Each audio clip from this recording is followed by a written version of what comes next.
the great fundamental issue now before our people can be stated free. It is, are the American people fit to govern themselves, to rule themselves, to control themselves? I believe they are. My opponents do not. I believe in the right of the people to rule. I believe that the majority of the plain people of the United States will, day in and day out, make fewer mistakes in governing themselves than any smaller class or body of men, no matter what their training, will make in trying to govern. I believe again that the American people are as a whole capable of self-control and of learning by their mistakes.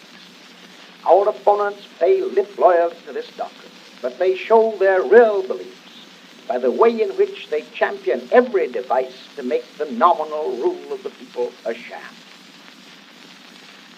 I am not leading this fight as a matter of aesthetic pleasure. I am leading because somebody must lead, or else the fight would not be made at all. I prefer to work with moderate, with rational conservatives, provided only that they do in good faith strive forward toward the light.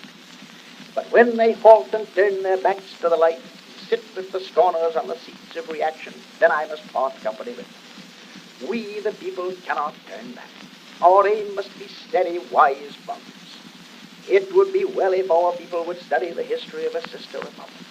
All the woes of France for a century and a quarter have been due to the folly of her people in splitting into the two camps of unreasonable conservatism and unreasonable radicalism. Had pre-revolutionary France listened to men like Turgot and backed them up, all would have gone well.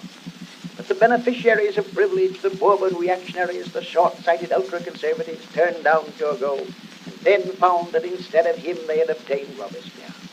They gained 20 years' freedom from all restraint and reform at the cost of the whirlwind of the Red Terror, and in their turn the unbridled extremists of the terror induced a blind reaction.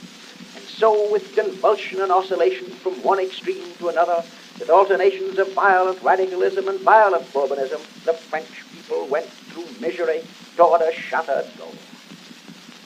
May we profit by the experiences of our brother republicans across the water and go forward steadily, avoiding all wild extremes.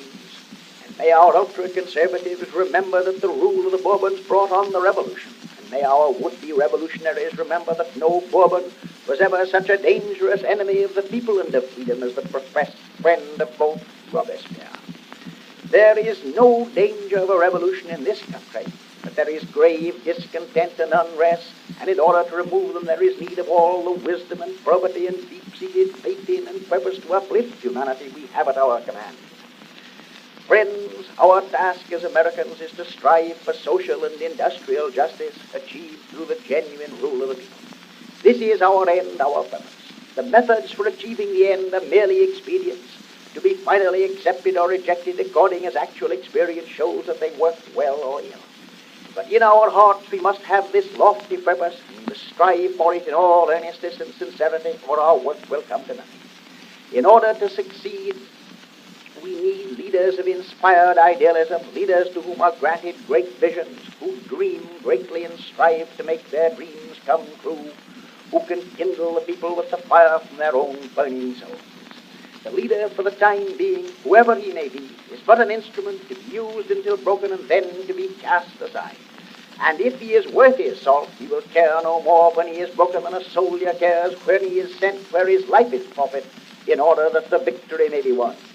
In the long fight for righteousness, the watchword for all of us is spend and be spent.